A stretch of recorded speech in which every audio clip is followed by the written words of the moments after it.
সাতক্ষীরাবাসীর ইমান অত কাঁচা না। ইমান যদি কাঁচা থাকতো খোদার কসম অনেক আগেই এই সাতক্ষীরা থেকে ইসলামের নামগন্ধ মুছে যাইতো। ইসলামের নামগন্ধ এই জুলুম নির্যাতনের পরেও যখন মুছে যায় নাই, তাহলে বুঝতে হবে বাংলার জমিনে এই সাতক্ষীরার মতো ইমান না কোন মানুষ কোন জেলার ভিতরে নাই। কথা বলতে হবে ঠিক না বেটি? সুতরাং আমাদের ইমান এক পাল্লায় রাখবেন, অন্য জেলার ইমান আরেক পাল্লায় রাখবেন। একটু চিরুনি অভিযান নিয়ে খোঁজ নিয়ে দেখেন, খোদার কসম এই সাতক্ষীরা জেলার মতন এই মানুষগুলা যে নির্যাতন নিপীড়নের স্টিম রুলার তাদের উপরে চলছে, তাদের বাড়ি ঘরের উপরে চলছে, তাদের চতুষ্পাদ জন্তুর উপরে চলছে, শরীরের উপরে চলছে, আল্লাহি বিল্লাহি তাল্লাহি এই বাংলার জমিনে অন্য কোন জেলায় হয়। আপনার রবের মেসেজটা আরেকবার তেলাওয়াত করবেন কিনা? তাফসীর ইবনে কাসিরের ভিতরে লেখে নবীজি ওই দিন ওই সময় ওই দুইজন কাফেরকে আবার নবীজি তেলাওয়াত করে শোনাইলেন। নবীজি যখন এই তেলাওয়াত করে শোনাইলেন, ওরা বারবার মুখস্থ করার চেষ্টা করে, আবার বলে নবীজি আরেকবার শোনাইবেন কিনা। এই তেলাওয়াত শোনানো আর পড়ার ভিতরে রব এমন রহমত নাজিল করে দিয়েছে, ওই জায়গায় বসে ওই দুইজন কাফের সূরাত নাহলের 90 নম্বর আয়াত তারা মুখস্থ করে ফেলেছে। সম্মানিত হাজিরিন, কোরআন এমন একটা মুজিজা, কোরআন এমন একটা কিতাব, এমন জীবন্ত একটা কিতাব। আমি যদি আপনাদের কাছে জিজ্ঞাসা করি, চাচা আপনি আলিফ বা তা সা চেনেন কিনা, সঙ্গে সঙ্গে বলবে না না না, ছোটবেলার থেকে পড়ার সুযোগ হয় নাই, কেননা গরিব মানুষ ছিলাম, অথবা বাবার সাথে কাজ করার জন্য ফজরের পরে চলে যাইতাম, এই কারণে কোনোদিন পড়ার সুযোগ হয় নাই। আমি যদি জিজ্ঞাসা করি সূরাতুল ফাতিহা পারেন কিনা, কয় হ পারি। কেন পারেন? কয় মসজিদের ইমাম সাহেব ফজরের নামাজে এবং মাগরিব এশার নামাজে তেলাওয়াত করে, ওই তেলাওয়াত শুনতে শুনতে সূরাতুল ফাতিহা মুখস্থ হয়ে গিয়েছে। শুধু তাই নয়, সূরা কাউসার পারি, তিন কুল পারি, এইগুলা শুনতে শুনতে মুখস্থ হয়ে গিয়েছে। আমি আপনাদের কাছে জানতে চাই, এই কোরআনের ভিতরে মজা আছে না নাই? সম্মানিত হাজিরিন, তারা শুনতে শুনতে যখন মুখস্থ হয়ে গেল, মুখস্থ হওয়ার পর নবীজির কাছ থেকে বিদায় নিয়ে তারা যখন রওনা হয়ে গেল, একজন আরেকজনকে বলে, দেখ ভাই, আমাদের নেতার কাছে এই দুইটা মেসেজ দিব, তারা কোন সিদ্ধান্ত যাবে জানি না, কিন্তু শুনে রাখ কে কোন পজিশনে যাবে এটা আমাদের দেখার বিষয় নাই। আমরা আবার এসে নবীজের হাতে হাত রেখে আমরাও মুসলমান হতে চাই। দুইজন চলে আসলো। আসার পর নেতার কাছে এসে দেখি নেতা হাজার হাজার অনুসারীদেরকে নিয়ে বসে আছে দুইটা প্রশ্নের উত্তর শোনার জন্য। আসার পরে নেতার কাছে যখন দুইটা প্রশ্নের উত্তর দিয়ে দেয়, নেতার দেরি না করে তার শ্রোতাদেরকে লক্ষ্য করে বলে, কোন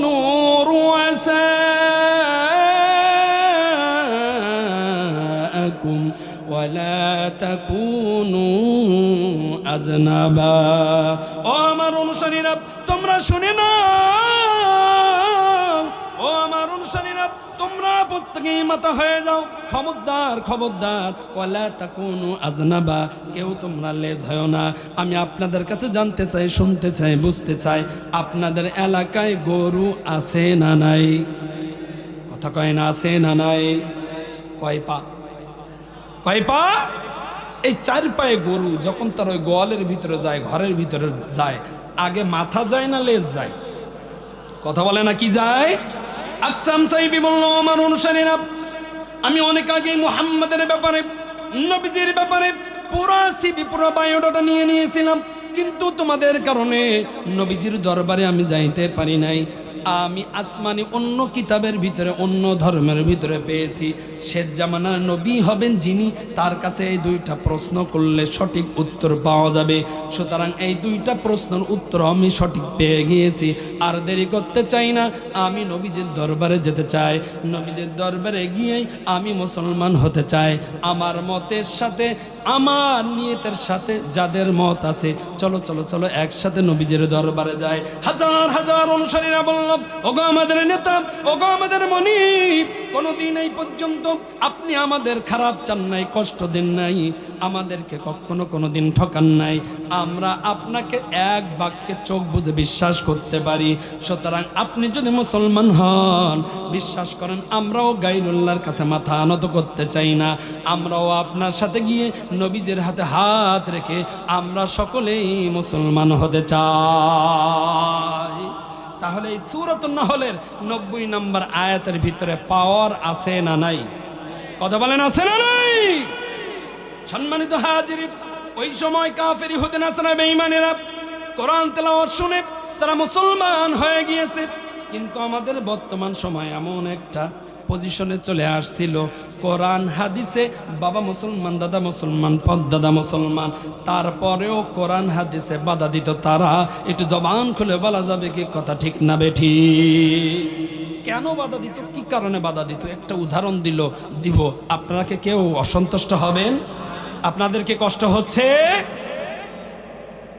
আসলে বাধা দিত কারা? তাদের পরিচয় জানার দরকার আছে না? তাহলে এই পর্যন্ত, এখনো পর্যন্ত বাধা দেবে যারা, তাহলে আমরা এক বাক্যে বুঝবো তারা ওই দলের। কথা বলেন, তারা কোন দলের? কোন দলের? ওই দলের। কোন দলের? ধনী মানুষ, আপনাদের বইকারের ধনী মানুষ, রক্তর প্রয়োজন, এবি নেগেটিভ রক্তের প্রয়োজন, কোনো জায়গায় রক্ত পাচ্ছে না। তার আশপাশে যে সমস্ত পেশু নেতারা থাকে, কেননা ধনী মানুষের লোকের অভাব থাকে না, কামলা চামচার অভাব থাকে না, বলল দেখো দেখো আমার রক্তের প্রয়োজন। ডাক্তার বলছে রক্ত যদি প্রতি মাসে না দিতে পারি তাহলে আমার আর বাঁচার কোনো লাইন নাই। সুতরাং এত টাকা পয়সা, গাড়ি বাড়ি, BMW, সুজুকি জিক্সার R15 অথবা এই যে আইফোন 15 Pro Max এসব চালায় কি হবে? তো চালাইতেই পারবো না, কেননা আমার 1 মাস পরেই মারা যাইতে হবে রক্ত না দিলে। সুতরাং এবি নেগেটিভ রক্ত কোথায় যাবে, কোথায় পাওয়া যাবে, তোমরা একটু তালাশ করো। তালাশ করতে করতে আপনাদের এই বইকারি বাজারেই একজন ব্যক্তির রক্তের সাথে তার রক্তটা মিলে গিয়েছে। এসে বলতেছে, নেতা টেনশন করবেন না, চিন্তা করবেন না, আপনার রক্তের সাথে একজনের রক্তর মিল পাওয়া গিয়েছে। কিন্তু ঘটনাক্রমে ব্যক্তিটা হলো গরিব এবং বখিল। নেতা বলল যাই হোক, কোনো অসুবিধা নাই, ওর সাথে আমার রক্ত মিল হওয়ার কারণে ও হলো আমার একজন ভিআইপি মেহমান, সুতরাং ওকে কষ্ট দিবা না। এই R15 নিয়ে যাও, অথবা সুজুকি জিক্সার নিয়ে যাও, অথবা রেঞ্জ রোভার অথবা BMW গাড়ি নিয়ে যাও, ওরে বইকারির থেকে আমার বাড়ি নিয়ে আসো, ওরে খবরদার কষ্ট দেওয়া যাবে না। নেতা পাঠাই দিল, গেল। যাওয়ার পর ওই বখিলকে যখন নিল, বখিল চিন্তা করতেছে কি ব্যাপার, আমি তো এমন কোনো মানুষ হয়ে পড়ি নাই, বা আমার এমন কোনো মূল্য নাই যে আমার কথায় হাজার হাজার মানুষ উঠবে বা বসবে, বা আমার কোনো এমন পাওয়ারও নাই, টাকা পয়সাও নাই, তাহলে এই নেতা আমার কেন নিচ্ছে? ও বারবার চিন্তা করতেছে, মনে লাগে ভয়, না জানে কি হয়। এই ডায়লগটা একটু মুখস্থ করেন, খালি বারবার খেলা হবে খেলা হবে, ওই ডায়লগ বাদ দিয়ে এখন ডায়লগ হবে, মনে লাগে ভয়, না জানে কি। বখিল চিন্তা করতেছে, কিরে আমার নিতে আসছে রেঞ্জ রোভার, যা শিল্পপতি ব্যক্তিরা ছাড়া উঠতে পারে না, 3-4 কোটি দাম।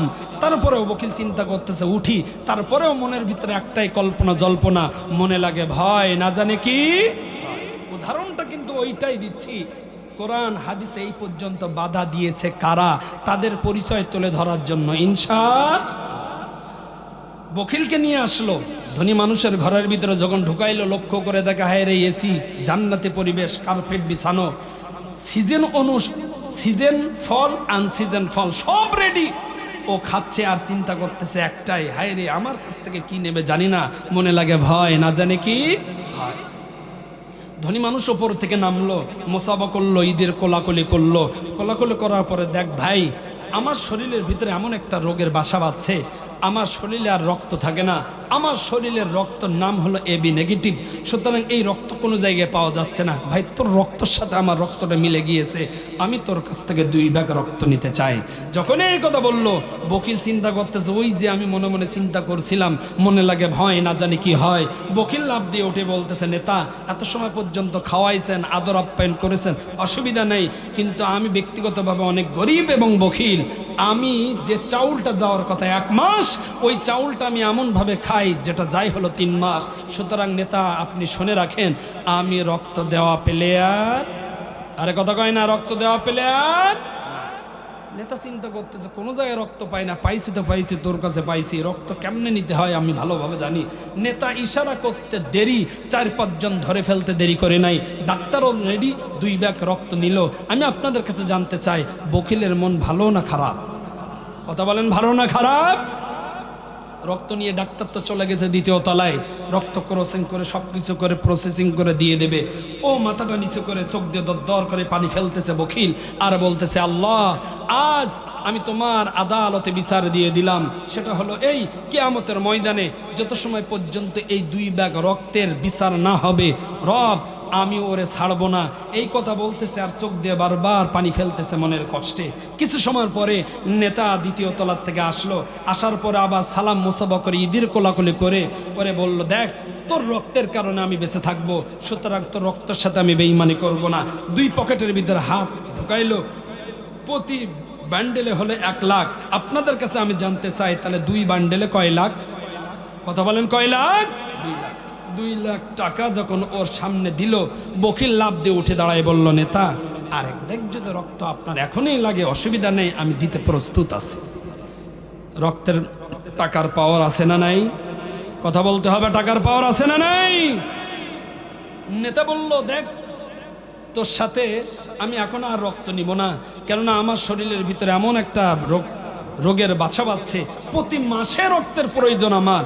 সুতরাং সামনের মাসে আমি তোরে ফোন দিব, ফোন দেওয়ার সাথে সাথে তুই চলে আসবি, তোর কাছ থেকে রক্ত নেব, কোনো অসুবিধা নেই। 1 মাস হয়ে গেল, ফোন দিল, ফোন দেওয়ার পরে বলল, কই তুই কোথায়? আমি অমুক জায়গায়। কয় রক্ত লাগবে, কোনো অসুবিধা নাই নেতা, আমি এখনই চলে আসতেছি। উঠতে উঠতে চলে আসছে, 1 ব্যাগ রক্ত দিল। আগে জোর করে নিল 2 ব্যাগ, এখন স্বইচ্ছায় রক্ত দিল 1 ব্যাগ। মনে মনে চিন্তা করতেছে, হায় রে, এমন একটা ব্যবসা পেয়েছি, আল্লাহ তাআলা তো রক্ত তৈরি করে দেয়, আর আমি এই রক্তটা বিক্রি করি তো করি, এমন হাই লেভেলে বিক্রি করি, প্রতি ব্যাগে কয় লাখ? কথা বলে না, কয় লাখ? 1 লাখ। রক্ত দেওয়ার পর চিন্তা করতেছে, কিরে আজকে কোনো খাইতে দিল না, আপ্যায়নও করলো না, কিছুই করলো না। অসুবিধা নেই, ফল খাবো তো খাইবো, না খাইলে কি, কিন্তু 1 লাখ টাকা তো পাবো। ধনী মানুষ ওপর থেকে নামলো, নামার পর আজকে আর সালাম মোসাফা মোয়ানাকা নাই। ধনী মানুষ পকেটের ভিতরে হাত দিল, টাকা বাহির করলো, টাকা বাহির করে বকিলের হাতে ধরে দিল। বকিল টাকাটা দেখার পর মুখটা যখন খুললো, লক্ষ্য করে দেখে আর লক্ষ লক্ষ টাকা নয়, টাকাটা দিল তো দিল, কত টাকা দিল? 5টা 2 টাকার নোট দিল। কয় টাকা? কথা বলতে হবে, কয় টাকা? 5টা 2 টাকার নোট দিল। তার ভিতরে 3টা অচল, 2টা সচল, অর্থাৎ 4 টাকা হলো সচল, 6 টাকা হলো অচল। যখনই এইটা দেখলো, বকিলের মেজাজ গরম হয়ে গেল। বকিল বলল, নেতা এখান থেকে 1 মাস পূর্বে আপনাকে আমি 2 ব্যাগ রক্ত দিলাম, এই 2 ব্যাগ রক্তের বিনিময়ে আপনি আমার 2 লক্ষ টাকা দিলেন, আর 1 মাস ব্যবধানে আজকে 1 ব্যাগ রক্ত দিলাম, ওই 1 ব্যাগ রক্তের বিনিময়ে 1 লক্ষ টাকা, দরকার নাই 50% লেস, কমপক্ষে তো 50,000 টাকা দিবেন। তো দিলেন, এমন টাকা দিলেন, 10 টাকা দিলেন, তার ভিতরে আবার 6 টাকা অচল আর 4 টাকা হলো সচল। আপনি কি আমার সাথে মজা করেন? যখন এই কথা বলল, নেতা বলল, দেখ তোর সাথে আমি কেন মজা করব, তোর সাথে আমি কেন বেঈমানি করব, এটা আমার কোনো হাত না। দেখ এখান থেকে 1 মাস আগে আমি ছিলাম ধনী, আমার মনটাও ছিল ধনী, এই কারণে তোর 2 ব্যাগ রক্তে আমি 2 লক্ষ টাকা দিয়ে দিয়েছি। কিন্তু তুই বকিল, যেদিন থেকে তোর রক্ত আমার শরীরের ভিতরে ঢুকছে, বিশ্বাস কর আমি ধনী হতে পারি, আমার মনটা ধনী হতে পারে, কিন্তু তোর রক্তের ভিতরে বকিলতার কাজ করার কারণে, ওইটা আমার পুরা শরীরের ভিতরে কাজ করার কারণে আমি ধনী হতে পারি, মনটাও ধনী হতে পারে, কিন্তু তোর রক্তের অ্যাকশন কাজ করার কারণে আমি যে তোরে 10টা টাকা দিব, কিন্তু আমার মন বারবার বলতেছে না 10 টাকা ভালো দেওয়া যাবে না, এই কারণেই আমি তোরে টাকাটা দিয়েছি 10 টাকা, তার ভিতরে 6 টাকা অচল, 4 টাকা হলো সচল। এটা আমার দোষ না, এটা হলো তোর রক্তের দোষ। কথা বলতে হবে, এটা কার দোষ? সুতরাং এখান থেকে একটা মাসালা বাইর হয়, সেটা হলো এই আবু জেহেল, উতবা, শাইবা, ওয়ালিদ ইবনে মুগীরা, এরা ওই 1400-1500 বছর আগের, এরা এসে আর মাহফিলে এসে কোরআন এবং হাদিসে তারা বাধা দিবে না। বাধা দেয় কারা? তাদের রক্তের অ্যাকশন আছে যাদের ভিতরে, তাদের উত্তরসূরি যারা আছে, তারা বর্তমান বাংলার জমিনে বাপ মুসলমান, দাদা মুসলমান, পদ্দাদা মুসলমান, মুসলমানের ঘরেও জন্মগ্রহণ করার পরেও তারা ওই রক্তের অ্যাকশনে তারা এই প্রকাশ্য কোরআন হাদিসে বাধা দিত। জবান করে বলেন ঠিক না বেঠি? সুতরাং তাদের পরিচয় কি? কথা বলে না, তারা ওই দলের। কোন দলের? ওই দলের। সুতরাং এখনো পর্যন্ত কেউ যদি কোরআন হাদিসে বাধা দেয়, বুঝে নিতে হবে তাদের রক্তটা কোন দলের। কথা বলে না কোন দলের। সম্মানিত হাজিরিন, এই জন্য আল্লাহ রাব্বুল আলামিন বলেন, গোলাম আমি সূরাতুন নাহলের 90 নম্বর আয়াত আমি যখন নাজিল করলাম, নাজিল করার পরে প্রেক্ষাপটটাই এমন হয়ে গেল, যারা এই সূরাতুন নাহলের 90 নম্বর আয়াত শুনতে দেরি, তারা আর বাপ দাদা ধর্মকে ডিলিট করে দিয়ে আমি রব আমার এই ইসলামের পথে, আমার হাবিবের পথে, আমার হাবিবের হাতে হাত রেখে তারা মুসলমান হতে দেরি করে না। আমি আপনাদের কাছে জানতে চাই, আজকে তেলাওয়াত করলাম সূরাতুন নাহলের 90 নম্বর আয়াত, তাহলে এই সূরাতুন নাহলের 90 নম্বর আয়াতের ভিতরে রব কি বলেছেন এটা জানার দরকার আছে না নাই? আছে না নাই? আল্লাহ রাব্বুল আলামিন বলেন, ইন্নাল্লাহা ইয়া'মুরু বিল আদলি ওয়াল ইহসান। আল্লাহ রাব্বুল আলামিন বলেন, গোলাম ইন্নাল্লাহা, নিশ্চয় আমি আল্লাহ রাব্বুল আলামিন, ইয়া'মুরু বিল আদল, আমি রব দুনিয়ায় ওই সমস্ত নেতৃত্বের আসনে বসে আছে যারা, অভিভাবক যারা, দায়িত্বশীল যারা, আমি আল্লাহ রাব্বুল আলামিন তাদের উপরে আদেশ করলাম, হুকুম করলাম, সেটা হলো এই, ইন্নাল্লাহা ইয়া'মুরু বিল আদল। ও আমার বান্দা, ও আমার বান্দি, ও আমার গোলাম, দুনিয়াতে তোমরা তোমাদের ক্ষমতা থাকাকালীন, শক্তি থাকাকালীন, তোমাদের দায়িত্ব থাকাকালীন তোমরা খবরদার কখনো কোনো অবস্থায় বেইনসাফি করবে না, ন্যায় বিচার ছাড়া অবিচার করবে না। আমি আপনাদের কাছে জানতে চাই, আমাদের দেশে ন্যায় বিচার আছে না নাই? আছে? আছে? ন্যায় বিচার নাই। আল্লাহ রাব্বুল আলামিন বলেন, গোলাম ইন্নাল্লাহা ইয়া'মুরু বিল আদল, ন্যায় বিচার প্রতিষ্ঠিত করবে যারা দুনিয়াতে অভিভাবকের দায়িত্ব পালন করবে, যারা দুনিয়াতে ক্ষমতাশীল হবে, যারা দায়িত্বপ্রাপ্ত হবে, তাদের উপরে আমি আল্লাহ তাআলা প্রথম নাম্বার মেসেজ দিলাম, ইনসাফ ভিত্তিক বিচার করা। আমি সব জায়গায় বলে থাকি, এই ন্যায় বিচারের কথা যখন বলা হয় প্রত্যেকেই চিন্তা করে চেয়ারম্যান, মেম্বার, এমপি, মন্ত্রী মহোদয়, তারাই মনে হয় ন্যায় বিচারক। না না না, আমি আপনাদেরকে বলবো, একটা বাবার 5টি যদি সন্তান হয়, ওই বাবার দায়িত্ব হলো ওই 5টা সন্তানের ভিতরে ইনসাফ ভিত্তিক বন্টন করা, এটাও এক পর্যায়ে হলো ন্যায় বিচার। কিন্তু আমাদের সমাজের ভিতরে কি, সেটা হলো এই, এক বাবার যদি 5টা সন্তান হয়, 2টা মেয়ে আর 3টা যদি ছেলে হয়, মেয়ে 2টার যদি বিয়ে হয়ে যায়, বুড়ো আর বুড়ি ওই খাটের রাত্রে ঘুমানোর সময় বলে, দেখো মেয়ে কটার তো বিয়ে দিয়ে দিলাম, আর তো চিন্তা নাই, টেনশন নাই। সেটা হলো এই যে সম্পদ আছে, এই সম্পদটা 3 ছেলের ভিতরে বন্টন করে দিলে কেমন হয়? সঙ্গে সঙ্গে মা, ওই বুড়ি সঙ্গে সঙ্গে বলে, মুরব্বী মানুষ বলে, কেন মেয়ে 2টার কি দিবা না? তোমার কি পাগল, মাথা খারাপ হয়েছে? ওদের তো বিয়ে শাদী দিয়ে দিছি, শ্বশুর বাড়ি আছে, সুতরাং শেষ বয়সে যেখানে থাকবো, যেখানে ঘুমাবো, যাদের ডিস্টার্ব করবো, যাদের ঘাড়ের ওপরে থাকবো, তাদের যদি একটু এক্সট্রা বেশি দেওয়া যায় তাহলে আমাদের ওপর সন্তুষ্ট থাকবে। এরকম বাবু সমাজে আছে না নাই? আরে কথা কয় না, আছে না নাই? মুরব্বী বুড়ি মানুষ চিন্তা করতেছে, কি দরকার, সম্পত্তি তো সব হলো বুড়ার, আমি আবার বেশি কথা কয়ে ফাও মাইর খাবো, দরকার নাই, চুপচাপ হয়ে যায়। সুতরাং ওই বাপ শেষ বয়সে একটু এক্সট্রা শান্তি পাওয়ার জন্য মেয়ের হকটা ফাঁকি দিয়ে 3টা ছেলের কাছে সব কিছু বন্টন করে দিল। আমি আপনাদের কাছে জানতে চাই, এটা কি ন্যায় বিচার হলো? কথা বলতে হবে, ন্যায় বিচার হলো? তাহলে যখন এই ন্যায় বিচারের কথা বলা হয়, আমরা সব সময় চিন্তা করি চেয়ারম্যান, মেম্বার, মন্ত্রী, এমপি মহোদয়, হায় রে, একটা ফ্যামিলির ভিতরে, একটা পরিবারের ভিতরে 5টা সন্তান, এই 5টা সন্তানকে বাবা নামক এই ন্যায় বিচারক তিনি নিজেই বিচার করতে পারলো না ইনসাফ, তাহলে একটা চেয়ারম্যান, একটা মেম্বারের ভিতরে, এত ওয়ার্ডের ভিতরে এতগুলা মানুষ, সে ন্যায় বিচার ইনসাফ কেমনে করবে? একা তার দ্বারা পরিপূর্ণ ন্যায় বিচার করা সম্ভব নয়। হয় এবার আপনি বলবেন, তাহলে কি সব চেয়ারম্যান মেম্বারদেরকে বাছাই দিলেন? না না না, তারাও বেইনসাফ করছে। কেমন বেইনসাফ করছে হাতে কলমে আপনাদেরকে দেখাইতে চাই। সেটা হলো এই, পার্সোনালি ভাবে এক একজনকে ভালোবাসে, মোহাব্বত করে। সুতরাং আমি অমুককে ভোট দিলাম, তাকে ভোট দেই নাই, এবার সে চিন্তা করতেছে ও তো আমার ভোট দেই নাই, সে তো জয়লাভ করছে, আমি যাকে ভোট দিলাম সে তো পাস করি নাই। এবার যখন আমার স্বামী মারা গেল, বিধবা ভাতার জন্য যখন চেয়ারম্যান মেম্বারের কাছে যায়, ওই চেয়ারম্যান মেম্বার বলল ভোট দিয়েছিলে যাকে তার কাছ থেকে ভাতা নাও। কথা বলেন ঠিক না বে ঠিক? সে তো ফেল করছে ভাই, বলে ওরে ভোট দিছো ওর কাছ থেকে ভাতা নাও। আমি তোমার ভাতা দিতে পারবো, বিধবা কার্ডও দিতে পারবো। সম্মানিত হাজিরিন, ওপর থেকে তো সবকিছু বাজেট হয়ে গিয়েছে। ওই চেয়ারম্যান ওই মেম্বার ওই কার্ডগুলো কেমনে কিভাবে বিতরণ করবে? বিগত বছর আমরা দেখেছি, আমাদের সামনে স্পষ্ট ক্লিয়ার হয়ে গিয়েছে। যখন এ তদন্ত করা হলো, লক্ষ্য করে দেখা গেল চেয়ারম্যান এমন ব্যক্তিদেরকে কার্ড দিয়েছে যারা এখনো পর্যন্ত বিয়ে করে না, কিন্তু বিধবা ভাতার কার্ডের, আরে কথা কয় না, কথা বলেন ঠিক না বে ঠিক? বিয়ে করি নাই কিন্তু বিধবা ভাতার কার্ড পাইছে। কেন? চেয়ারম্যানকে ভোট দিয়েছিল। সুতরাং আমি আপনাদের কাছে বলতে চাই, শুধু বাবা মা ও দোষারোপ নয়, চেয়ারম্যান মেম্বারদেরও দোষ আছে না নাই?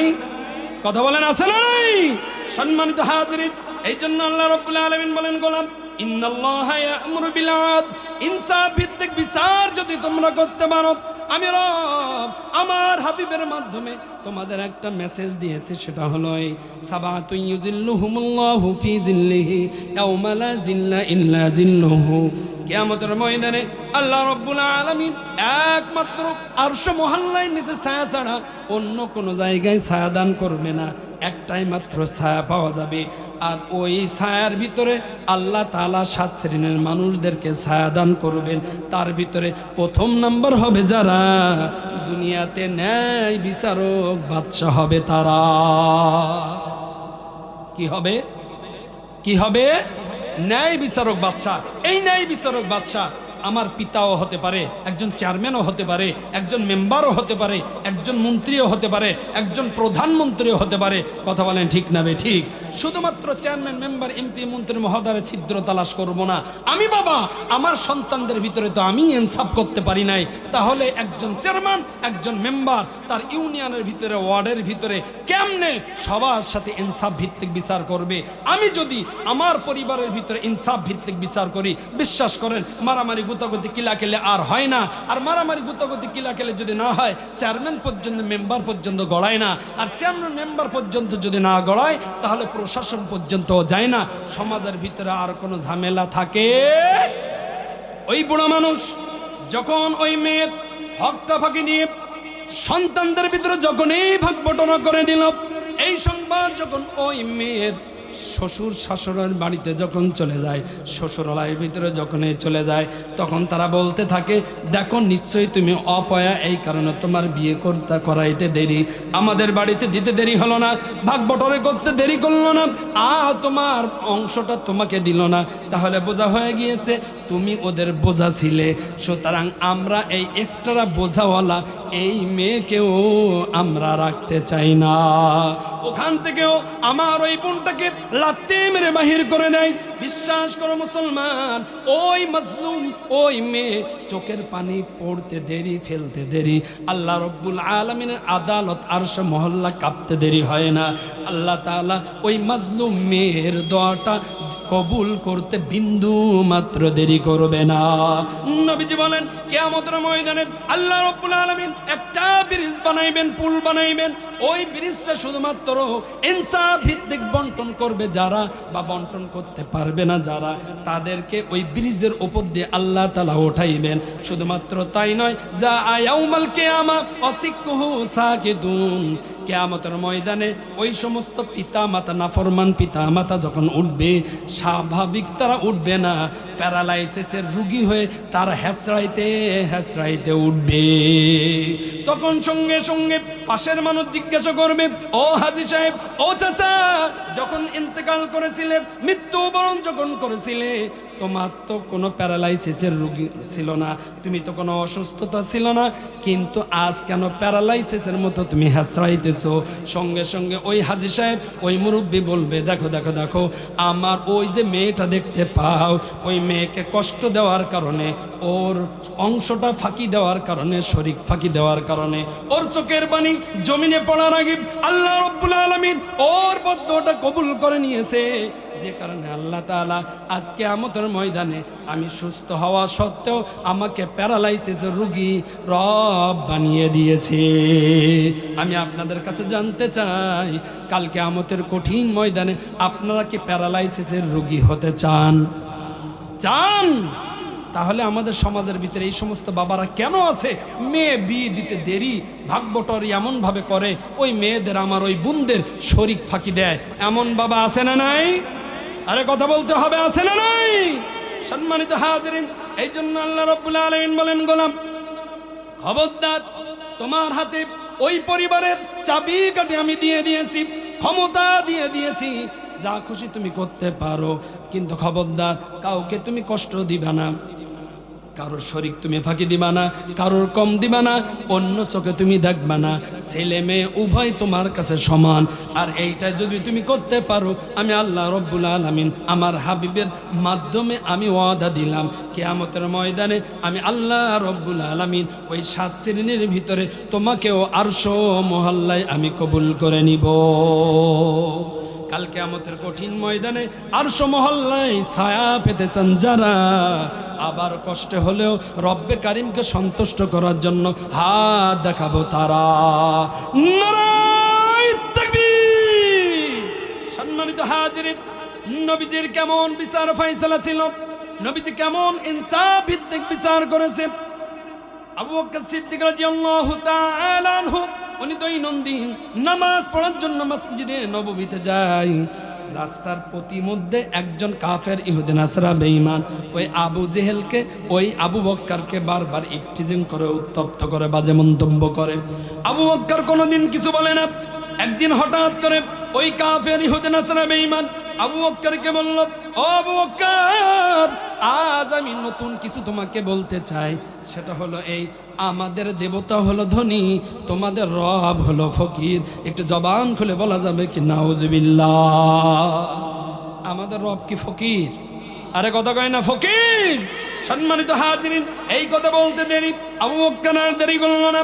এমন জোরে ওই কাফেরকে এমন জোরে একটা থাপ্পড় মেরেছে, থাপ্পড় খাওয়ার সাথে সাথে ওই কাফের কানের নেটওয়ার্কটা বন্ধ হয়ে গিয়েছে। একটু জবান খুলে বলা যাবে কি সুবহানাল্লাহ? কাফের কানের ভিতরে হাত দিয়ে চিন্তা করতেছে, কিরে দৈনন্দিন আবু বকরের মেয়েকে নিয়ে, ছেলেকে নিয়ে, তাকে নিয়ে, তার বিবিকে নিয়ে বাজে মন্তব্য করি, আবু জেহেল কোনোদিন কিছুই বলে না, আবু বকর কিছুই বলে না, আর আজকে যখনই তার রব সম্পর্কে বললাম সঙ্গে সঙ্গে থাপ্পড় মারলো। আমি ইনসাফ ভিত্তিক বিচার চাই। কেন মারলো? আমি তো আবু বকরকে মারি নাই। কোথায় গেলে ইনসাফ ভিত্তিক বিচার পাওয়া যাবে? যাই যাই যাই মুহাম্মাদের কাছে যাই।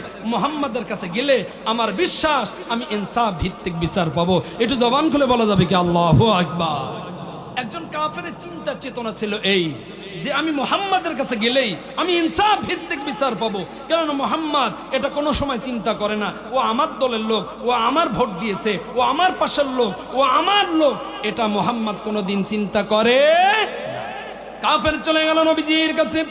নবীজি আপন কাজের ভিতরে ছিল। যাওয়ার পর ওই কাফের বলল, ওগো মুহাম্মদ, ইনসাফ ভিত্তিক বিচার পাওয়ার জন্য, ন্যায় বিচার পাওয়ার জন্য তোমার কাছে এসেছি। নবীজি বলল, বলো তোমার অবজেকশন কি, আমি শুনতেছি। ওই কাফের বলল, মুহাম্মদ, তোমার একজন সাহাবী এমন জোরে আমাকে থাপ্পড় মেরেছে যে থাপ্পড়ের কারণে কানের নেটওয়ার্ক আমার বন্ধ হয়ে গিয়েছে। একটু জবান খুলে বলা যাবে কি আল্লাহু আকবার? যখন এই কথা বলল, নবীজি মনে মনে ধারণা করে নিল, ও আশাদুহুম ফি আমরিল্লাহি ওমর, নিশ্চয় আমার ওমর যেখানেই বাতিল, আমার ওমর হকের ঝান্ডা নিয়ে সেখানে ঝাঁপিয়ে পড়ে। আমার ওমর মনে হয় এমন ঘা দিয়েছে যে কারণে নেটওয়ার্ক বন্ধ হয়ে গিয়েছে। নবীজি বলল, কে মারছে আমি নামটা জানতে চাই। ওই কাফের বলল, ওগো মুহাম্মদ, সে আর কেউ নয়, আর কেউ নয়, তোমার বন্ধু, তোমার দোস্ত, তোমার সাথী আবু বকর আমাকে থাপ্পড় মেরেছে। নবীজি একটু নড়াচড়া করে বসছে। নবীজি চিন্তা করতেছে, হাই রে, আমার কথা তো এই দিক ওই দিক হইতে পারে না। আরহামু বি উম্মতি বি উম্মতি আবু বকর। নবীজি হাদিসের ভিতরে বলেন, কিয়ামত পর্যন্ত যত আল্লাহর বান্দা বান্দি আসবে, আমার উম্মতেরা যারা কিয়ামত পর্যন্ত আসবে আমার আবু বকরের মতো এত ধৈর্যশীল রহম দিলওয়ালা আর কোনো বান্দা বান্দি দুনিয়াতে আল্লাহ পাঠাবে না। এই আবু বক্কর থাপ্পড় মারছে, বিশ্বাস হয় না। আইনা আবু বক্কর কোথায়? আবু বক্কর রাদিয়াল্লাহু তাআলা আনহু উনিও নবীজির দরবারে হাজির। নবীজি বললেন, আবু বক্কর, তোমার ব্যাপারে আমার আদালতে বিচার দিয়েছে, তুমি কি থাপ্পড় মারছো কিনা? আবু বকর রাদিয়াল্লাহু তাআলা আনহু বললেন, সাদ্দাকতা ইয়া রাসূলুল্লাহ, ও সত্য বলেছে, হ্যাঁ আমি আঘাত করেছি, থাপ্পড় মেরেছি। নবীজি বললেন, আবু বকর, আমি কি জানতে পারি কি কারণে তুমি মারছো? নবীজির এই কথা বলার সাথে সাথে আবু বকর বলল, ইয়া রাসূলুল্লাহ, ইয়া হাবিবাল্লাহ, দৈনন্দিন আমি নামাজ পড়ার জন্য মসজিদে নববীতে যাই। এই কাফের ইহুদিরা ছাড়া বেঈমান প্রতিমধ্যে এমন একটা জায়গায় দাঁড়িয়ে দৈনন্দিন আমাকে নিয়ে বাজে মন্তব্য করে, আমার বিবিকে নিয়ে বাজে মন্তব্য করে, আমার মেয়েকে নিয়ে বাজে মন্তব্য করে, আমার সন্তানকে নিয়ে বাজে মন্তব্য করে। আমি কোনোদিন কিছু বলি নাই, কিন্তু নবীজি বিশ্বাস করেন, আজকে আমার রবকে নিয়ে বাজে মন্তব্য করার কারণে আমি আবু বকর আর দেরি করি নাই, এই কারণে আমি ওকে থাপ্পড় মেরে দিয়েছি। নবীজি ওই কাফের বলছে আমাদের রব নাকি ফকির আর ওদের দেবতা নাকি ধনী। চিন্তা করলাম, ধৈর্য ধরবো তো ধরবো, আর কত সময় ধৈর্য ধরবো? আমার রব সম্পর্কে তুই বাজে মন্তব্য করছিস, সুতরাং তোর আর কোনো রেহাই নাই। আমি থাপ্পড় মেরে দিয়েছি। সম্মানিত হাজির, যখন এই কথা বলল, নবীজি ওই কাফের দিকে তাকিয়ে বলল, তুমি কি আমাদের রব সম্পর্কে বাজে কোনো মন্তব্য করেছো নাকি? এই কথা বলতে দেরি ওই কাফের লাত উজ্জাত হোবালের কসম কে বলে, ও মুহাম্মদ, বিশ্বাস করো আবু বকরের সাথে এই ধরনের কোনো কথা আমার সাথে হয় না। প্যাস লাগছে কি লাগি নাই? আরে কথা কয় না, প্যাস লাগছে কি লাগি নাই? ইসলামের রীতি এবং নীতি হলো, বাদী বিবাদের ভিতরে কেউ যদি কসম খায় তাহলে সাক্ষী দেখাইতে হয়। এবার নবীজি সঙ্গে সঙ্গে আবু বকরকে বলল, আবু বকর, সে তো কসম খেয়েছে, এখন তোমার সাক্ষী দেখাতে হবে। যখন এই কথা বলল, আবু বকর বলল, ওগো নবীজি, আমি আবু বকর আপনার সাথে মিথ্যা কথা বলবো, এটা কি আপনার বিশ্বাস হয়? সঙ্গে সঙ্গে নবীজি বলল, আবু বকর, তোমার সম্পর্কে আমি আমার মতন ভালো আর কেউ জানে না। আবু বকর, আমি জানি তুমি মিথ্যা কথা বলতে পারো না, কিন্তু আবু বকর তুমি শুনে রাখো, ইসলামের রীতি আর নীতি হলো, বাদী বিবাদের ভিতরে কেউ যদি কসম খায় তাহলে সাক্ষী দেখাইতে হয়। আমি জানি তোমার সম্পর্কে আল্লাহ তাআলা সিদ্দিক উপাধি দিয়েছে, সত্যবাদী। কিয়ামত পর্যন্ত তোমার মতন সত্যবাদী আর কেউ দুনিয়াতে আসবে না। তারপরে আবু বকর তুমি শুনে নাও, এই ইসলামের রুলস অনুযায়ী, রীতি নীতি অনুযায়ী তোমাকে আজ এখন সাক্ষী দেখাতে হবে। আবু বকর এবার চিন্তা করতেছে, হায় রে, সাক্ষী দেখাবো তো দেখাবো, কেমনে দেখাবো? এমন জায়গায় আমি ওরে ঘাপান দিয়েছি, ওর আশপাশে কোনো বাড়ি ঘরও নাই, আর আশপাশে কেউ ছিল না, তাহলে সাক্ষী কেমনে দেখাবো? আবু বকর বলল, ওগো নবীজি, আমি সাক্ষী দেখাতে পারলাম। যখন এই কথা বলল, নবীজি ওই কাফের দিকে তাকিয়ে বলল, যাও যাও যাও, আবু বকর যে হাত দিয়ে তোমাকে মারছে, যে সাইডে যেখানে আঘাত করছে, তুমিও ওই হাত দিয়ে ওইখানে আঘাত করো। এবার ওই কাফের হাত গোটায় আর মনে মনে বলে, আবু বকর, প্রস্তুতি ছাড়াই তুমি আমারে থাপ্পড় মেরেছো, কানের নেটওয়ার্ক তো বন্ধ হয়ে গিয়েছে, কিন্তু আমি এখন প্রস্তুতি নিয়ে এমন জোরে তোমাকে আমি থাপ্পড় মারবো। আবু বকর তুমি শুনে নাও, তোমার ওই কানের নেটওয়ার্ক তো বন্ধ হবে তো হবে, এমনকি তোমার ঘিলু পর্যন্ত নড়ে যাবে। আমি আপনাদের কাছে জানতে চাই, নবীজি যে বিচারটা করলো, এই বিচারটা কি ইনসাফ ভিত্তিক ন্যায় বিচার কি হলো? কথা বলে না হলো? একদিক দিয়ে নবীজি ইসলামের রীতিনীতি অনুযায়ী নবীজি বিচার ফায়সালা রায়টা ঠিক হয়েছে, কিন্তু নবীজি তো গায়েব জানেন না, নবীজি তো জানে না যে আসলে ও বলছে কি বলি নাই, কিন্তু কসম খাওয়ার কারণে ইসলামের রীতি আর নীতি হলো সাক্ষী দেখানো, কিন্তু আবু বকর সাক্ষী দেখাইতে পারি নাই, এই জন্য বিচারের রায় চলে গেছে কাফেরের উপর। কাফের হাতা গোটায় আবু বকরের দিকে যায়। এইদিকে আল্লাহ রাব্বুল আলামিন জিবরাইলকে বলল, জিবরাইল, আর কোনো না দেরি, যাও তুমি তাড়াতাড়ি, ও জিবরাইল, আমার হাবিব তো ফাইসালা ভুল করে ফেলেছে। ও জিব্রাইল তাড়াতাড়ি যাও, আর একটা মেসেজ নিয়ে যাও, এই মেসেজটা নিয়ে আমার হাবিবকে জানিয়ে দাও। ও জিব্রাইল তাড়াতাড়ি যাও, তাড়াতাড়ি যাও। জিব্রাইল আলাইহিস সালাতু ওয়াস সালাম আসলেন। আসার পর নবীজিকে সালাম দিয়ে বলে, ইয়া রাসূলুল্লাহ, ইয়া হাবিবাল্লাহ, এই জায়গায় কি হয়? নবীজি বললেন, ভাই জিব্রাইল, ন্যায় বিচার হয়। জিব্রাইল আলাইহিস সালাতু ওয়াস সালাম বললেন, ইয়া রাসূলুল্লাহ, ইয়া হাবিবাল্লাহ, এখনই এই বিচার ফয়সালাটা বন্ধ করে দেন। নবীজি বললেন, ও ভাই জিব্রাইল, কেন কেন কেন কেন আমি এই বিচার ফয়সালা বন্ধ করে দিব? এবার জিব্রাইল আলাইহিস সালাতু ওয়াস সালাম বললেন, ইয়া রাসূলুল্লাহ, ইয়া হাবিবাল্লাহ, কাফেরের ওই নাপাক হাত আবু বকরের চেহারায় লাগুক, এটা কি আপনি চান? যখন এই কথা বলল, নবীজি বলল, ভাই জিব্রাইল, আমি তো কখনোই চাবো না, আমার মনসাই দেয় না, আমার খারাপ লাগতেছে। কিন্তু ভাই জিব্রাইল, শুনে নাও, শুনে নাও, ইসলামের রীতি আর নীতি হলো কে কোন দলের, কে কোন দলের, কে কার সাপোর্ট করে কি করে না, কার বন্ধু না, এটা ইসলাম কখনো কোনো দিন দেখে না। ইসলাম তো দেখে এইটা যে ন্যায় বিচার যেখানে, ইসলাম হবে সেখানে।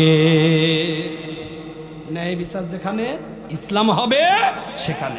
সুতরাং ভাই জিব্রাইল, এই বিচার ফয়সালা বন্ধ করতে পারবো না। জিব্রাইল বলল, ওগো নবীজি, এটা আমার কথা নয়, আল্লাহ রব্বুল আলামিন স্বয়ং আমাকে পাঠিয়েছেন এবং এই বিচার ফয়সালা বন্ধ করে দিতে বলেছেন।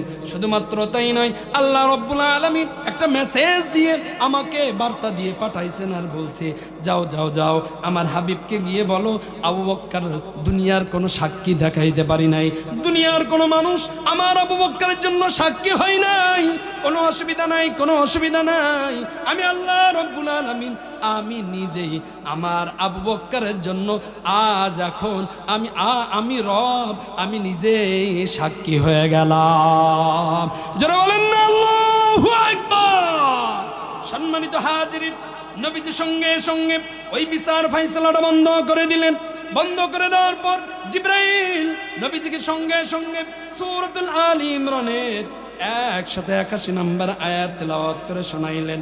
লাকাদ সামিআল্লাহু কাওলাল্লাযিনা ক্বালু ইন্নাল্লাহা ফাকীরু ওয়া নাহনু আগনিয়া। জিবরাইল আলাইহিস সালাতু ওয়াস সালাম যখন এই তেলাওয়াত করে শোনাইলেন, ওই কাফের ইহুদি নাসারা বেঈমান ওগো নবীজি আবু বকরকে বলছিল, ইন্নাল্লাহা ফাকির, ও আবু বকর তোমার রব হলো ফকির, অনাহনু আগনিয়া, আর আমাদের দেবতা হলো ধনী। সুতরাং ওগো নবীজি আল্লাহ তাআলা মেসেজ পাঠিয়ে দিয়েছেন, আল্লাহ তাআলা ফয়সালা করে দিয়েছেন, যত আসামি যত বাটপার ওই হলো বেঈমান। তাহলে ইসলামের ভিতরে ইনসাফ ভিত্তিক বিচার আছে না নাই? কথা বলেন, আছে না নাই? কিন্তু বর্তমান প্রেক্ষাপটটা ছিল উল্টা। সেটা হলো এই, আল্লাহ রাব্বুল আলামিন বলছেন, ওয়াতিলকাল আইয়ামু নুদাবিলুহা বাইনান নাস। ও বান্দা, তোমাকে যৌবন দিয়েছি, সম্পদ দিয়েছি, ক্ষমতাও দিয়েছি। বান্দা তুমি শুনে নাও, তুমি শুনে নাও, তোমার এই তিনটা জিনিস দিয়ে আমি রব কিন্তু পরীক্ষাও করলাম। আজ তোমার ক্ষমতা আছে, এই ক্ষমতাটা অপাত্র ব্যবহার করবে না, কারোর উপরে জুলুম করবে না, কারোরকে কষ্ট দিবা না। কারোর যদি কষ্ট দাও, আগামীতে তোমার কিন্তু ক্ষমতা থাকবে না। যখন আগামীতে তোমার ক্ষমতা থাকবে না, বিশ্বাস করো ওই জনগণ তোমাকে আর রিসিভও করবে না। শুধু তাই নয়, শুধু তাই নয়, এই জমিনও তোমাকে আর গ্রহণ করবে না। শুধুমাত্র তাই নয়, লক্ষ্য করে দেখেন, রব বলছেন 1400-1500 বছর আগের মেসেজ, ওয়াতিলকাল আইয়ামু নুদাবিলুহা বাইনান নাস। আজ তোমার সময় আছে, আগামীতে সময় থাকবে না। আমাদের আমির হামজা ভাইয়ের হাতে বেড়ি ছিল, মাথায় বুলেট প্রুফ হেলমেট ছিল, শরীরের ভিতরে বুলেট প্রুফ জ্যাকেট ছিল, পায়ে ছিল বেড়ি। মামুনুল হক দামাত বারাকাতুহুমের হাতে ছিল বেড়ি, হ্যান্ডকাপ, পায়ে ছিল বেড়ি, শরীরের ভিতরে বুলেট প্রুফ জ্যাকেট, মাথায় হেলমেট। এমনভাবে তারা আদালত প্রাঙ্গণ থেকে এমনভাবে টানতে টানতে নিয়ে যায়, হলুদ মিডিয়াগুলো এমনভাবে দেখায় আসমানের নিচে জমিনের উপরে তাদের মতো নিকৃষ্ট মানুষ মনে হয় আর একজনও নাই। বিশ্বাস করেন ওই আদালত পাড়ায় আদালত প্রাঙ্গণে আমাদের মতো মানুষগুলা দৌড়ায় গিয়ে হাত ধরে চুমু খায় আর বারবার দোয়া নেয় আর বলে হুজুর একটু সবর করেন তো, করেন সবর করেন, রবের কাছে আমরাও দোয়া করতেছি, আল্লাহ তাআলা সুন্দর একটা ফায়সালা করবে। প্রত্যেকেই চলে যায় ওই সমস্ত মুসলিম আলেমদের কাছে দোয়া নেওয়ার জন্য। রব বলছেন অতিলকাল আইয়ামু নুদাবিলুহা বাইনান নাস, পরিবর্তন হবে, সময় পরিবর্তন হয়, সময় পরিবর্তনের সাথে সাথে ওই জায়গায় যারা এখন আছে হাতে বেড়ি পায়ে বেড়ি মাথায় যখন বুলেট প্রুফ, মাথায় হেলমেট এবং শরীরের ভিতরে বুলেট প্রুফ জ্যাকেট, আমি আপনাদের কাছে জানতে চাই ওই আদালত প্রাঙ্গণে যারা যায় তারা দোয়া নিতে চায় না, তারা পচা ডিম এমনকি গালিগালাজ আর তাদের বুকের ভিতরে লাথি দেওয়া ছাড়া অন্য কোনো ভালো কিছু জোটে না। এই জন্য আজ সময় আছে, এই সময়টাকে তুমি ভালো কাজে ব্যয় করো। তোমাকে রব ক্ষমতা দিয়েছে, ক্ষমতাটা অপত্রের ব্যবহার করো না। আজ যদি অপত্রের ব্যবহার করো, জনগণের উপরে, আল্লাহর বান্দা বান্দীদের উপরে যদি জুলুম করো, আল্লাহ তাআলা যখনই চেঞ্জ করে দিবেন কোরআনের আয়াত ওয়াতিলকাল আইয়ামু নুদাবিলুহা বাইনান নাস, পরিবর্তন হতে দেরি, ওই সমস্ত মানুষগুলো তোমার তো আর রিসিভ করবে না। শুধু তাই নয়, এই জমিনও তোমাকে রিসিভ করবে। করছে? কথা বলে না করছে? মাত্র 40 মিনিট অথবা 45 মিনিট সময় দিছে, মাগার দুপুরের যে খাওয়া ওটাও কপালে জুটে। এই জন্য কেউ যেটা পারে না পারে কে? কথা বলতে হবে, কেউ যেটা পারে না পারে কে? রব এমন একটা ইশারা দিলেন, এমন একটা রব দেখাই দিলেন। আমার রব কুন ফায়াকুন বলতে দেরি হইতে দেরি হয় না। রব বলেন ধরি না ধরি না ধরি না, ধরলে কিন্তু ছাড়ি না। আর এমন ধরা ধরছে যে কারণে ওই জেনারেশন ওই ব্যাপারে আর শব্দ করার আমার মনে হয় আর একজনও বাংলার জমিনে পাওয়া যাবে না। বলার লোক আর আছে? কথা বলে আছে? আগে দেখা যাইতো বাসের থেকে কুঞ্চি শক্ত, বাসের থেকে কি শক্ত? কুঞ্চি শক্ত। যদি বলতো ধরে নিয়ে আয় তাহলে বেঁধে নিয়ে আসতো। আর ওই নেতার সাথে চলার কারণে তার এমন পাওয়ার, রাস্তা দিয়ে যখন যায় সাইলেন্সের পাইপ খুলে পটপট পটপট করতে করতে যায়। আর এইটাই বোঝায় দেখো আমি নেতার সাথে চলি। চেহারার দিকে দেখা গেলে দেখা যায় চাপা ভাঙা, চোখের নিচে হলে কালি পড়ে গিয়েছে। হিরুঞ্চু করে গাঁজাখোর ছাড়া একটাও ভালো মানুষ ওই সমস্ত ব্যক্তিদের সাথে চলতো। আজ এমন হয়ে গিয়েছে তাদের কোনো নাম নিশানা। আরে কথা বলে না আছে? আজ যদি তারা ভালো ব্যবহার করত, আজ যদি তারা ভালো ব্যবহার করত তাহলে পানালো লাগতো। এই জন্য সম্মানিত হাজিরিন, আল্লাহ রাব্বুল আলামিন বলেন গোলাম আরশ মহল্লার নিচে ছায়া যদি পেতে চাও, প্রথম নাম্বার তোমাদের গুণ থাকতে হবে ইন্নাল্লাহা ইয়া'মুরু বিল আদল, ইনসাফ ভিত্তিক বিচার করতে হবে। আর ইনসাফ ভিত্তিক বিচার করবে যারা, ন্যায় পরায়ণ বাদশা হবে তারা। আর ন্যায় বিচারক, ন্যায় পরায়ণ বাদশা যারা হবে, কাল কিয়ামতের কঠিন ময়দানে আল্লাহ তাআলা তাদেরকে আরশ মহল্লার নিচে ছায়া দান করবে। সুতরাং কিয়ামতের ময়দানে যখন আর ছায়া থাকবে না, একটা মাত্র ছায়া, ওই আরশ মহল্লার নিচে ছায়া পেতে আমরা চাই কি চাই না? কথা বলতে হবে, চাই কি চাই না? সম্মানিত হাজিরিন, ওই আয়াতের দ্বিতীয় নম্বর মেসেজ। রাত গভীর হয়ে গিয়েছে, সংক্ষেপে আপনাদেরকে এই মেসেজটা দিয়ে আলোচনার ইতি টানতে চাই।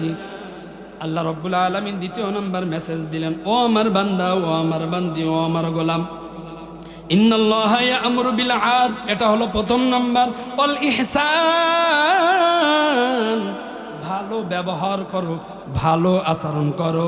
আমি আপনাদের কাছে জানতে চাই আমরা কি ভালো আচরণ পেয়েছিলাম? কথা কয় না পেয়েছিলাম? ভোটের সময় শুধুমাত্র রাবিয়া বসরি সেজে আসে, এমনকি আল্লাহর ওলি সেজে আসে।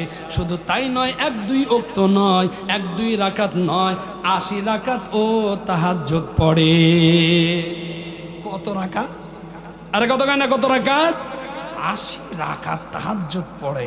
সহ্য করা যায়? তারপরেও মেনে নিলাম ওই ভোটের সময় 80 রাকাত পড়ে, আর অন্য কোনো সময় পড়ে? আমরা সালাম দেওয়া তো দূরের কথা, এমন হয় আপনাদের এলাকায় গরু বিক্রি করে বাড়ি আসার আগে সংবাদ ওই জায়গায় চলে যায়, আর সদর থানাতে আসে অথবা যেভাবে আসে, আসার পরে আপনার তুলে নিয়ে যায়, আপনারও তোলে আপনার টাকাও তোলে। এমন ঘটনা হয়েছে কি হয় নাই? গরু বিক্রি করে বাড়ি আসা লাগি ওই জায়গাতে কাম সারা। সুতরাং আমরা এই যে 16-17 বছর যে কষ্ট অনুভব করেছি, রবের আদালতে বিচার আছে না নাই? কথা বলেন আছে না নাই? আল্লাহ রাব্বুল আলামিন বলেন গোলাম, দ্বিতীয় নম্বর পয়েন্ট, কিয়ামতের ময়দানে আরশ মহল্লার নিচে ছায়া পাওয়ার জন্য অল ইহসান, ভালো ব্যবহার করতে হবে। কেমন ভালো ব্যবহার? সাহাবা আজমাইনগণ করছেন, আকাবিরগণ কেমন করছে, এটা বলে এই মেসেজটা দিয়ে আলোচনা ঈদে টানতে চাই। আবু বকর সিদ্দিক রাদিয়াল্লাহু তাআলা আনহু, উনি যখন আমিরুল মুমিনিন হলেন, আমিরুল মুমিনিন হওয়ার পর উনি দৈনন্দিন সকাল, দুপুর এবং রাত্রে 3 টাইমে পাহাড়ের অলি গলি দিয়ে, গিরিপথ দিয়ে কোথায় যেন যায়, কেউ দেখে না, কেউ দেখে না। একদিন হঠাৎ করে ওমর ফারুক রাদিয়াল্লাহু তাআলা আনহু লক্ষ্য করে দেখে আমিরুল মুমিনিন আবু বকর কোথায় যেন যায়, এক কদম দেয় আর সামনে পিছনে বারবার ফালুক ফালুক করে। আমি আপনাদের কাছে জানতে চাই, যে মানুষের ভিতরে সন্দেহ আছে, যে মানুষের ভিতরে 2 নাম্বার 3 নাম্বার চিন্তা ভাবনা আছে, ওই ব্যক্তি ছাড়া আলোক ফালুক এই দিক ওই দিক ফালুক ফালুক করে। কথা বলে করে। যার ভিতরে ঝামেলা আছে, চোরের মন পুলিশ পুলিশ, ওই ডাইন বাম তাকাবে কেউ দেখতে পায় কিনা, দেখতে পায় কিনা। কথা বলেন ঠিক না বে ঠিক? আবু বকর যখন এমন করতেছে, ওমর দেখছে, চিন্তা করে, কিরে আবু বকর এমন করে কেন?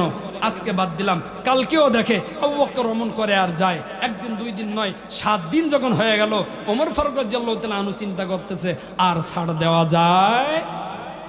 7ম দিন যখন হয়ে গেল, ওমর ফারুক রাদিয়াল্লাহু তাআলা আনহু পিছন দিক দিয়ে আবু বকরের হাত ধরে বলে, আমিরুল মুমিনিন কোথায় যান? এই মেসেজটা আমার আগে দিতে হবে, তারপরে সামনে যাবেন। কেননা ওমর কোনো সময় কাউকে ভয় পায় না, ওমর তো একজনকে ভয় পান, তিনি কে? আবু বকরের হাত ধরছে, আবু বকর লাফ দিয়ে উঠছে। এবার ওমর ফারুক রাদিয়াল্লাহু তাআলা আনহু বলে, কি ব্যাপার আমিরুল মুমিনিন ভয় পাইলেন কেন? আবু বকর সিদ্দিক রাদিয়াল্লাহু তাআলা আনহু বললেন, ভাই ওমর হাত ধরলে কেন? হাত ধরছি তো ধরছি, কেন ধরছি জানেন? 1 দিন 2 দিন নয়, 7 দিন ধরে আপনার ফলো করছি, এই সাইড দিয়ে আপনি যেন কোথায় যান ফালুক ফালুক করেন। আমি চিন্তা করলাম আমিরুল মুমিনিন কোথায় যায় এটা আমার জানার দরকার আছে। যখন এই কথা বললাম, আবু বকর সঙ্গে সঙ্গে ওমরের আরেকটা হাত ধরে বলল, ও ভাই ওমর, তোমার কাছে আমি আমানত দিয়ে দিলাম, এই আমানতটা তোমার রাখতে হবে। ওমর, আমার জীবদ্দশায় কোনোদিন এই দিক যাবে না, আমার অনুপস্থিতিও তুমি কোনোদিন এই দিকে যাবে না। ওমর, তুমি শুনে নাও, আমি যেদিন ইন্তেকাল করব, তুমি ওই মসনদ যখন পাইবে, আমিরুল মুমিনিনের দায়িত্ব পাইবে, ওই চেয়ারে বসার আগে ভাই ওমর এই দিকের খবরটা আগে তুমি নিবে, তারপরে চেয়ারে বসবে। যখন এই আমানত দিয়ে দিলাম, ওমর ফারুক রাদিয়াল্লাহু তাআলা আনহু উনি মনে মনে বলেন, নিশ্চয় আমিরুল মুমিনিন হওয়ার কারণে জনগণের রিলিফের চাউল ডাউল এই সমস্ত সব মনে হয় গোডাউন ওই জায়গায় করছে। আজ আমি ধরে ফেলেছি, আমানত দিয়ে দিয়েছে। এই আমানত দেওয়ার দ্বারা মনে হয় ওই জায়গা থেকে সব কিছু সরিয়ে ফেলবে। অসুবিধা নাই, অসুবিধা নাই, একদিন না একদিন ওই জায়গার খবরটা আমি ওমর পাইব। আমানত আমি গ্রহণ করে নিলাম। ওমর ফারুক রাদিয়াল্লাহু তাআলা আনহু ওই আমানত নিয়ে কাউকে জানাই না, কাউকে বলল না। হঠাৎ করে একদিন আমিরুল মুমিনিন আবু বকর ইন্তেকাল করলো। ইন্তেকাল করার পর 1 দিন 2 দিন নয়, 3 দিন অতিবাহিত হয়ে গেল। আমিরুল মুমিনিনের দায়িত্ব পাওয়ার পর ওমর ফারুক রাদিয়াল্লাহু তাআলা আনহুকে সকলে আহলান সাহলান বলে ওই চেয়ারার ওই মসনদের দিকে যখন নিয়ে যায়, হঠাৎ করে মেমোরির ভিতরে একটা কথা স্মরণ হয়ে গেল। ওমর, আবু বকরের কাছে, আমিরুল মুমিনিনের কাছে তুমি তো ওয়াদাবদ্ধ হয়েছিলে, আমানত দিয়েছিলে, সুতরাং ওই জায়গায় আগে তোমার খোঁজ নিতে হবে, তারপরে তোমার যাইতে হবে চেয়ারের দিকে। ওমর ফারুক রাদিয়াল্লাহু তাআলা আনহু সঙ্গে সঙ্গে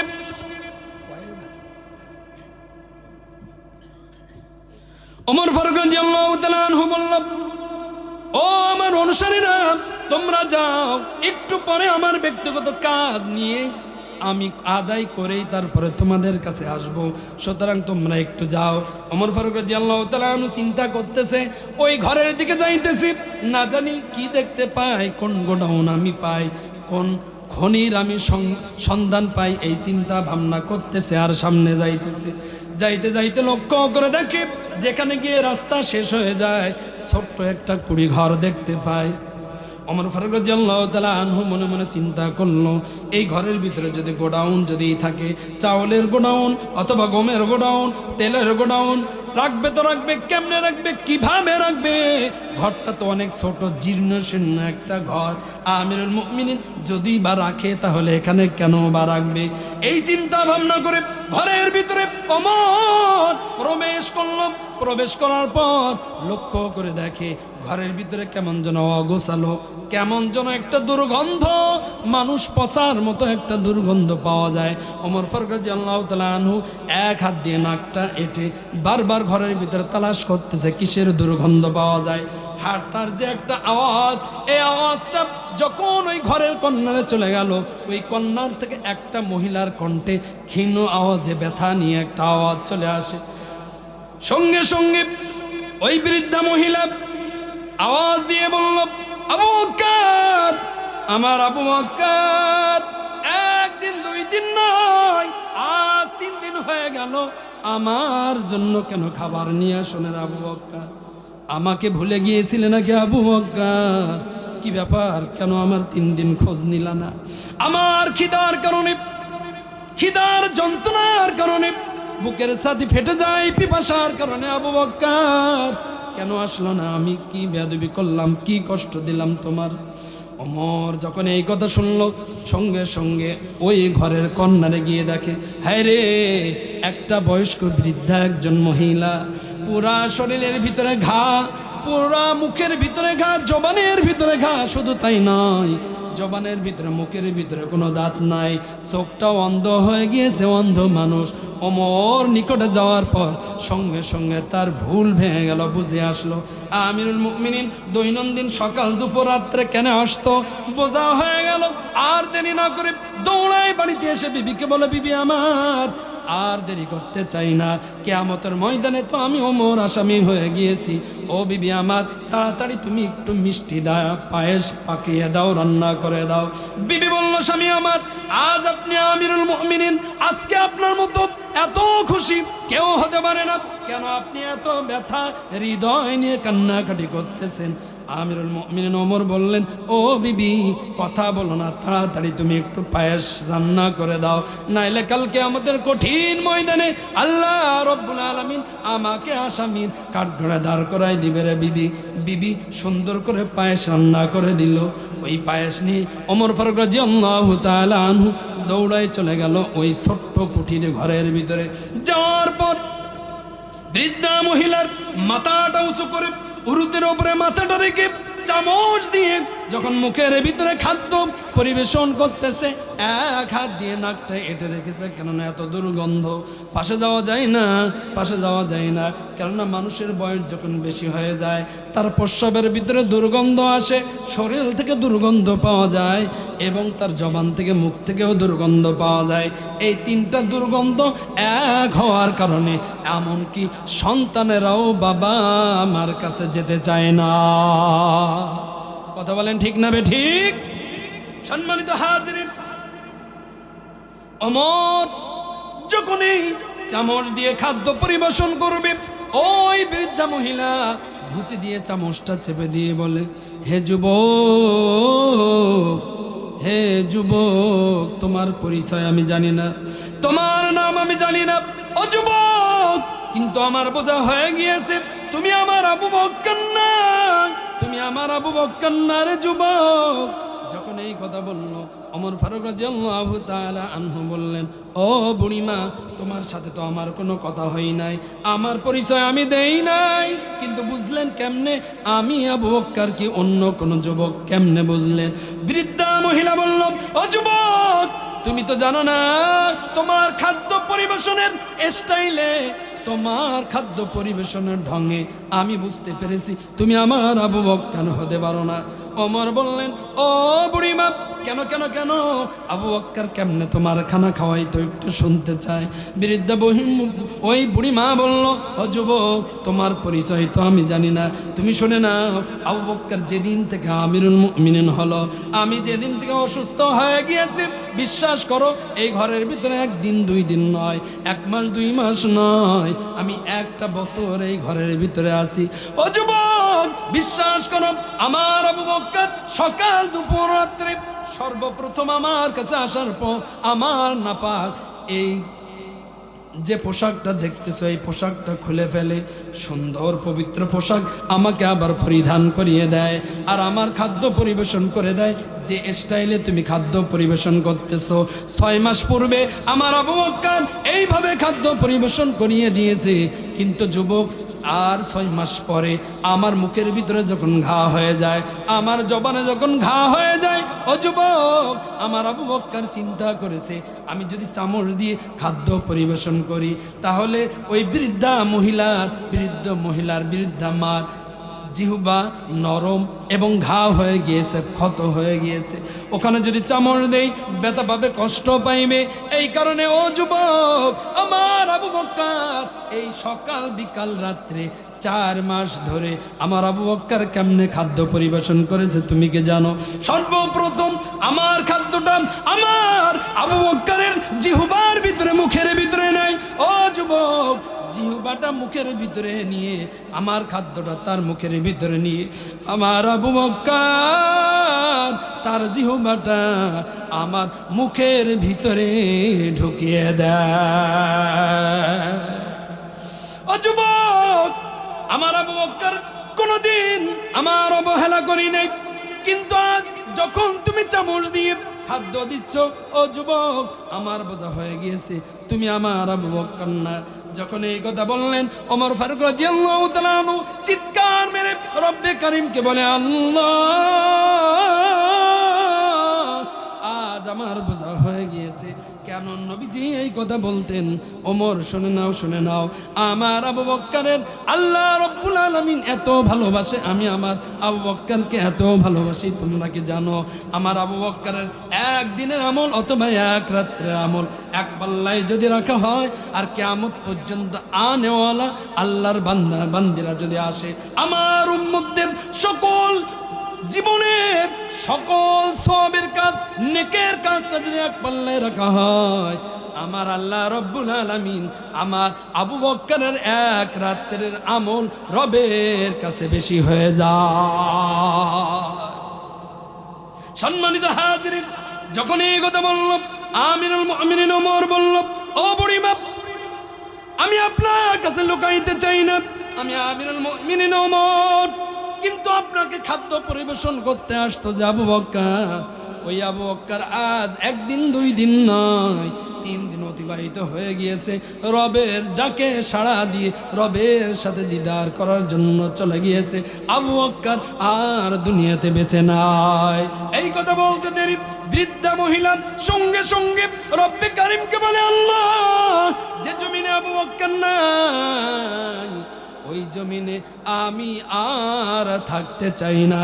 এই কথা বলতে দেরি ওই বৃদ্ধা মহিলা রবের দিদারে, রবের ডাকে যাইতে দেরি করি নাই। আমি আপনাদের কাছে জানতে চাই, আমি আপনাদের কাছে বলতে চাই, একটা জিনিস বুঝতে চাই, আবু বকরের রক্তের কেউ কি ছিল ওই ঘরের ভিতরে? কথা বলে না। আবু বকর আমিরুল মুমিনিন, তার আন্ডারে সামান্য একজন কর্মী, তার কোনো আত্মীয় স্বজন ছিল না। কিন্তু আবু বকর চিন্তা করত, আমার ক্ষমতার সময়, আমার দায়িত্বের সময় একজন যদি প্রাণী, একটা কুকুরও পর্যন্ত যদি না খেয়ে মারা যায়, তাহলে আল্লাহর আদালতে আমি ওইটার কৈফিয়ত দিতে পারবো না। আর কৈফিয়ত যদি না দিতে পারি, তাহলে ন্যায়পরায়ণ বাদশাহ হতে পারবো না। আর ন্যায়পরায়ণ বাদশাহ যদি না হতে পারি, কোরআনের আয়াতের আমি বিরোধিতা করে ফেললাম। আর কোরআনের আয়াতের বিরোধিতা করলে আমি নবীর সাহাবী হই বা না হই, এটা কোনো বিষয় নয়। আল্লাহ তাআলা আমাকে আর আরশ মহল্লার নিচে ছায়ার দিবে না। আবু বকর তার সামান্য একজন কর্মী, তার খাদ্য পরিবেশনের স্টাইলটা, ঢংটা হলো এই। আর আমাদের বর্তমান সময় আমার বাবা মা যদি এমন হয়, সন্তানও পর্যন্ত খাদ্য দিতে যায়, আরে কথা বলতে হবে, যায় চাই না। সুতরাং আরশ মহল্লার নিচে আমাদের ছায়া পাওয়ার দরকার আছে না নাই? একটু জবান খুলে বলেন আছে না নাই? তাহলে আপনাদেরকে আমি সূরাতুন নাহলের 90 নম্বর আয়াত থেকে দুইটা মেসেজ দিলাম। একটা হলো ন্যায় বিচারক বাদশা, অর্থাৎ সমাজের ভিতর আমরা প্রত্যেকেই ন্যায় বিচারক বাদশা। আমি আমার পরিবারের জন্য ন্যায় বিচারক, আমি আমার ওয়ার্ডের জন্য ন্যায় বিচারক, আমি আমার ইউনিয়নের জন্য ন্যায় বিচারক। যে যেই জায়গায় ওই জায়গা থেকে যদি ইনসাফ ভিত্তিক বিচার করতে পারে, আল্লাহর কসম নবীজির ওয়াদা অনুযায়ী আরশ মহল্লার নিচে ছায়া পাওয়া যাবে কি যাবে না? কথা বলে না, যাবে কি যাবে না? যাবে। তাহলে ন্যায় বিচারক বাচ্চা হতে হবে। আর দ্বিতীয় নম্বর, ভালো ব্যবহার করতে হবে। ভোটের আগে ফস করে, ভোটের পরে ফস করে না, এমন করা যাবে না। সুতরাং আমার ভোটের আগেও আমি যেমন, ভোটের পরেও তেমন। আমি আঙুল ফুলে কলা গাছ হওয়া যাবে না। রব আমার দায়িত্ব দিয়েছেন, অতিলকাল আইয়ামু নুদাবিলুহা বাইনান নাস। আজ আমার ক্ষমতা আছে, আগামীতেও নাও থাকতেও পারে। সুতরাং ইতিহাসের দিকে লক্ষ্য রেখে আমি ভোটের আগেও যেমন ছিলাম, মেম্বার চেয়ারম্যান হওয়ার পরেও এমন থাকবো। এমন যদি হতে পারি, খোদার কসম মানুষ, জনগণ, আল্লাহর বান্দা বান্দি আমার জন্য বিন্দুমাত্র জীবন দিতেও কৃপণতা করবে। সুতরাং এই দুইটা সিফাত, দুইটা গুণ আমাদের সমাজে, আমাদের পরিবারে, আমাদের ফ্যামিলিতে থাকার দরকার আছে না নাই? জোরে বলেন আছে না নাই?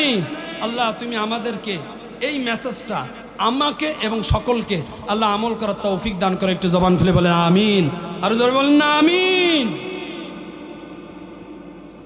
আলহামদুলিল্লাহ, সে মাগরিব থেকে এই পর্যন্ত যত আলোচনা হলো, যারাই আলোচনা করছে, আল্লাহ তাআলা যেন প্রত্যেকটা আলোচকের আলোচনাটাকে আমাদের এই 3.5 হাত বডির ভিতরে আমৃত্যুকাল পর্যন্ত মানার, আমল করার রব যেন তৌফিক দান করে। একটু জবান খুলে বলেন আমিন।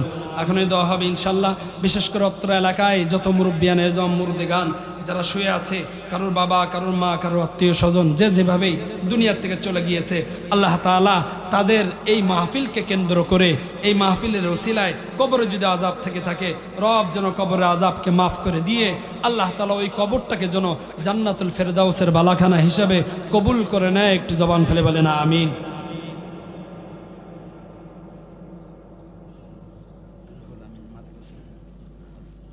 এই মসজিদের রুহুল আমিন